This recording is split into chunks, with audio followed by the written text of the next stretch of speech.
सभी को मेरा नमस्कार। आज की वीडियो का विषय है अष्टांग योग। महर्षि पतंजलि ने योग को योगः चित्त वृत्ति निरोधः, चित्त की वृत्तियों के निरोध के रूप में परिभाषित किया है। उन्होंने योग सूत्र नाम से योग सूत्रों का एक संकलन किया, कंपिलेशन किया, जिसमें उन्होंने पूर्ण कल्याण तथा शारीरिक, मानसिक और आत्मिक शुद्धि के लिए अष्टांग योग का एक मार्ग विस्तार से बताया है। अष्टांग योग को 8 अलग अलग चरणों वाला मार्ग नहीं समझना चाहिए। यह 8 आयामों वाला मार्ग है, 8 डायमेंशंस वाला मार्ग है, जिसमें 8 आयामों का अभ्यास एक साथ किया जाता है। आइए अब हम इन योग के 8 अंग को जानते हैं। ये अंग कौन से हैं? यम नियमासन प्राणायाम प्रत्याहार धारणा ध्यान समाधि अष्टांगानी। पहला अंग है यम, दूसरा नियम, तीसरा आसन, चौथा प्राणायाम, पांचवा प्रत्याहार, छठा धारणा, सातवां ध्यान और 8वां समाधि। इस वीडियो में आज हम यम, जो अष्टांग योग का पहला अंग है, उसके बारे में जानेंगे। यम में 5 सामाजिक नैतिकता आती है। अहिंसा, सत्यास्तेय, ब्रह्मचर्य, परग्रह यमा। पहली सामाजिक नैतिकता है अहिंसा, दूसरी सत्य, तीसरी असत्य, चौथी ब्रह्मचर्य, 5वीं अपरिग्रह। आइए अब हम इन सामाजिक नैतिकताओं को विस्तार से जानते हैं, जिनका पालन करके कोई भी व्यक्ति योगी या साधक बन सकता है। पतंजलि योग दर्शन में अध्याय 2 सूत्र 35 में लिखा हुआ है अहिंसा के बारे में। अहिंसा प्रतिष्ठायाम तत् सनिधो वैर त्यागः। अहिंसा मतलब मन, वचन, कर्म से किसी को दुख न देना।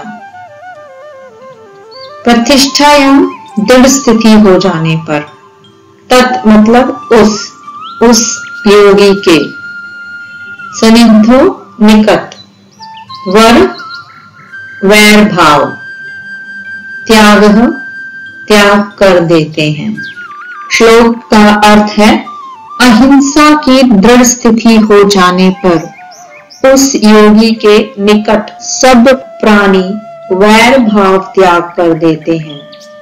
इसको अब हम सरल भाषा में समझते हैं। अहिंसा मतलब मन, वचन व कर्म द्वारा किसी भी प्राणी को किसी तरह का कष्ट न पहुंचाने की भावना अहिंसा है।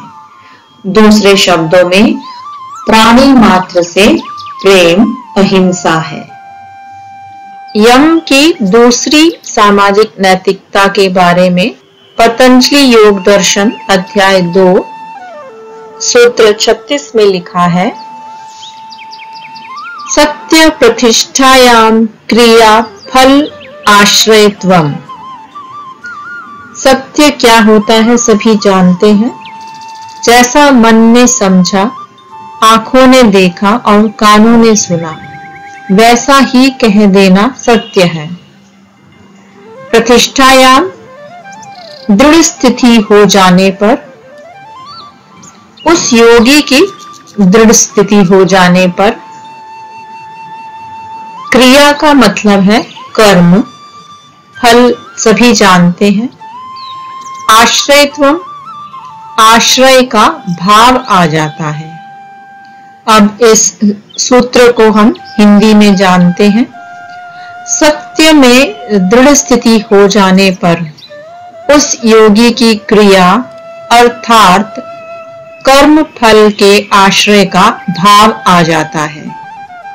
अर्थात जब साधक सत्य की साधना में प्रतिष्ठित हो जाता है, तब उसके किए गए कर्म उत्तम फल देने वाले होते हैं और इस सत्य आचरण का प्रभाव अन्य प्राणियों पर कल्याणकारी होता है। सरल भाषा में यदि हम इसे समझें, जैसा मन ने समझा, आंखों ने देखा तथा कानों ने सुना, वैसा ही कह देना सत्य है।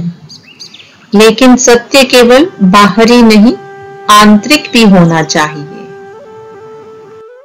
पतंजलि योग दर्शन अध्याय 2 37वें सूत्र में पतंजलि जी ने लिखा है असत्यय के बारे में। असत्यय प्रतिष्ठायाम सर्व रत्न उपस्थानम। असत्यय अर्थात चोरी के अभाव में, प्रतिष्ठायाम दृढ़ स्थिति हो जाने पर, उस योगी के सामने, सर्व सब प्रकार के, रत्न मतलब रत्न, उपस्थानम मतलब प्रकट हो जाते हैं।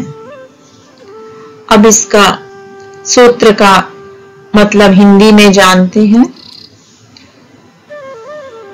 असत्यय अर्थात चोरी के अभाव में दृढ़ स्थिति हो जाने पर उस योगी के सामने सब प्रकार के रत्न प्रकट हो जाते हैं। असत्यय अर्थात चोर प्रवृत्ति का न होना। सरल भाषा में कहें तो मन, वचन, कर्म से चोरी ना करना, दूसरे के धन का लालच ना करना और दूसरे के सत्व का ग्रहण ना करना असत्यय है। सत्व संस्कृत भाषा का शब्द है जिसके कई अर्थ हैं, यथा धन, संपदा, संपत्ति आदि। अब जानते हैं ब्रह्मचर्य के बारे में। इसके बारे में पतंजलि महर्षि ने योग दर्शन अध्याय 2 सूत्र 38 में लिखा है, ब्रह्मचर्य प्रतिष्ठायाम वीर्य लाभः। ब्रह्मचर्य में प्रतिष्ठायाम दृढ़ स्थिति हो जाने पर वीर्य सामर्थ्य का लाभ होता है। ब्रह्मचर्य में दृढ़ स्थिति हो जाने पर सामर्थ्य का लाभ होता है। सरल भाषा में ब्रह्मचर्य का मतलब है अन्य समस्त इंद्रियों सहित गुप्तेंद्रियों का संयम करना, खासकर मन, वाणी और शरीर से यौनिक सुख प्राप्त न करना ब्रह्मचर्य है। ब्रह्मचर्य के 2 अर्थ हैं, चेतना को ब्रह्म के ज्ञान से स्थिर करना, दूसरा सभी इंद्रिय जनित सुखों में संयम बरतना। ब्रह्मचर्य का थोड़ा और गहरा अर्थ है, ब्रह्मन अर्थात अनंत चैतन्य और ब्रह्मचर्य अर्थात अनंत चैतन्य में रहना, अपने सच्चे विशाल स्वरूप को जानना, स्वयं को केवल शरीर न जानकर अपने अनंत चैतन्य और प्रकाश पुंज जैसे स्वरूप को जानना ब्रह्मचर्य है। महर्षि पतंजलि ने चैप्टर 2 योग सूत्र 39 में अपरिग्रह के बारे में इस प्रकार लिखा है, अपरिग्रह स्थैर्य जन्म कथनता संबोधः। अपरिग्रह के स्थैर्य दृढ़ प्रतिष्ठित हो जाने पर जन्म, पूर्व जन्म, कथनता कैसे हुए थे, संबोधः इस बात का भली भांति ज्ञान हो जाता है। सूत्र को एक साथ देखेंगे। अपरिग्रह के दृढ़ प्रतिष्ठित हो जाने पर पूर्व जन्म कैसे हुए थे इस बात का भली भांति ज्ञान हो जाता है।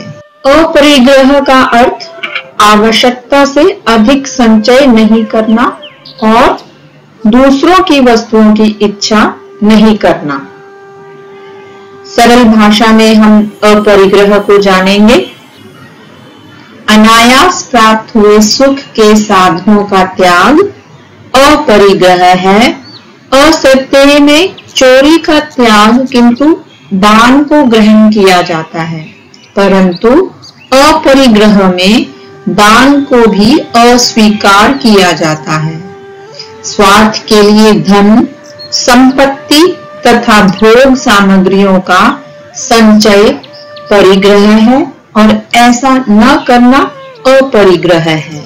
एक बार फिर से हम दोहराते हैं। यम के अंदर जो 5 सामाजिक नैतिकता आती हैं, जो महर्षि पतंजलि ने चैप्टर 2 35 सूत्र से चैप्टर 2 39 सूत्र तक लिखी हैं। पहली है अहिंसा। अहिंसा प्रतिष्ठायां तत् सनिधो वैर त्यागः। दूसरी है सत्य। सत्य प्रतिष्ठायां क्रिया फलाश्रयत्वम्। तीसरी असत्यय।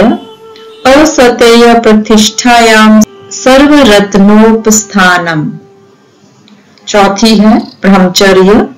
ब्रह्मचर्य प्रतिष्ठायां वीर्य लाभः। पांचवी है अपरिग्रह। अपरिग्रह स्थैर्ये जन्म कथनता संबोधः। नेक्स्ट वीडियो में हम अष्टांग योग के सेकंड अंग के बारे में जानेंगे, जो है नियम। आप सभी स्वस्थ, सुखी और संपन्न रहें। आप सभी को मेरा नमस्कार।